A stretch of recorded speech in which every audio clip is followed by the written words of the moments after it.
Friends, ఇప్పుడు నేను చెప్పబోయేది పవన్ కళ్యాణ్కి మిగిలిన పార్టీలకి డిఫరెన్స్ చెప్తున్నా.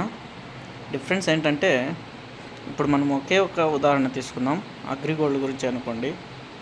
అగ్రిగోల్డ్ అనేది ఒక పెద్ద సమస్యగా ఉన్నప్పుడు మేము పోరాడుతున్నాం, మేము మేలు చేస్తున్నామని చెప్పుకునేటువంటి రెండు పార్టీలు, పవన్ కళ్యాణ్ గారు కూడా ఇంకో పార్టీగా ముందరకు వచ్చి ఆయన బాధ్యతగా ప్రశ్నించారు. ఇలా ప్రశ్నలు ఎలా ఉన్నాయంటే, అసెంబ్లీ జరిగేటప్పుడు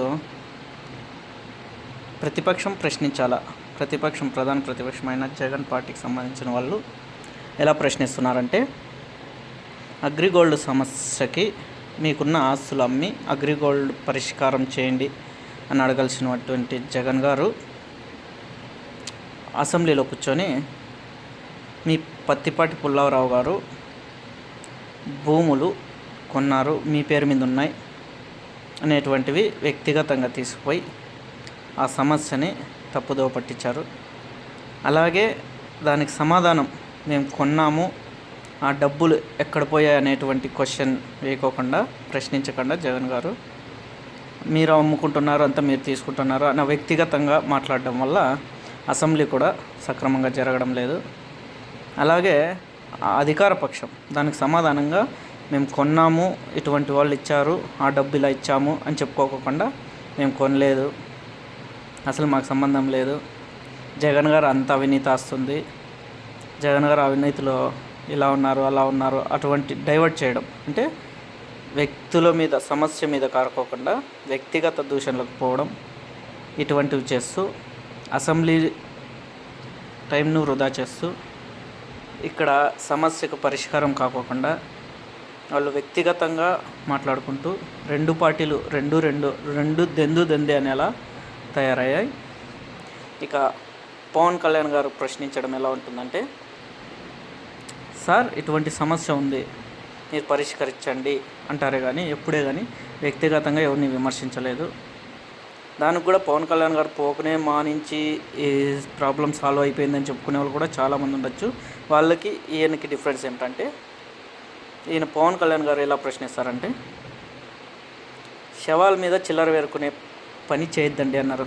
అందరూ విన్నారు కదా, శవాల మీద చిల్లర వేరుకునే పని చేయొద్దండి. అది ఎటువంటి క్వశ్చన్ అంటే, జగన్ గారు అడిగాడు కదా క్వశ్చన్, ఆ క్వశ్చన్ దాంట్లో ఉంటుంది, ఆ క్వశ్చన్కి సంబంధించిన ఆన్సరు దాంట్లో ఉంటుంది. ఆ రెండు పార్టీలు అలా చేస్తున్నాయి కాబట్టి వాళ్ళ మీద జనాలకు నమ్మకాలు పోయాయి. పవన్ కళ్యాణ్ గారు ఏది అడగాలనుకుంటే అది స్ట్రైటే అడుగుతున్నారు, అధికార పక్షానికి అడుగుతున్నారు, రెస్పెక్ట్గా అడుగుతున్నారు. చిల్లరగా కొట్లాడుకునే విధంగా కానీ, లేదంటే మన రోజమ్మ గారు మాట్లాడుతున్నారు కదా, ఎలా అంటే, నేను ఆమె సినిమా యాక్టరే, ఆమె జబర్దస్త్లో పోయి డ్యాన్స్ వేస్తుంది, లేదంటే ఏదన్నా డీ ప్రోగ్రామ్కి వచ్చి పండుగ రోజులు అదేదో గంగిరెద్దులు అంటే మనకి రెస్పెక్ట్, దానితో పోల్చడం వద్దు. ఆమె కూడా ఎగురుతుంది, ఎలాగంటే అలా.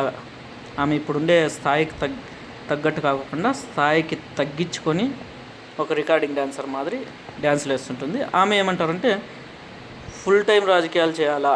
ఫుల్ టైం రాజకీయాలు అంటే ఏంటండి?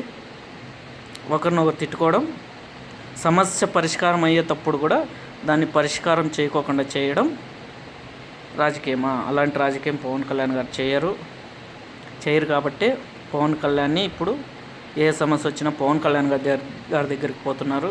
మొన్న కూడా ఒక సమస్య, చేనేత సమస్య వచ్చినప్పుడు ఒక మంత్రి గారు అన్నారు కదా, ఎంపీ గారు అన్నారు కదా, వడ్డిచ్చే వాళ్ళ దగ్గరికి రండి, ఇస్రాకులు ఎత్తే వాళ్ళ దగ్గరికి పోద్దండి అని.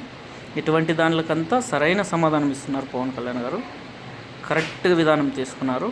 జై హింద్, జై జనసేన.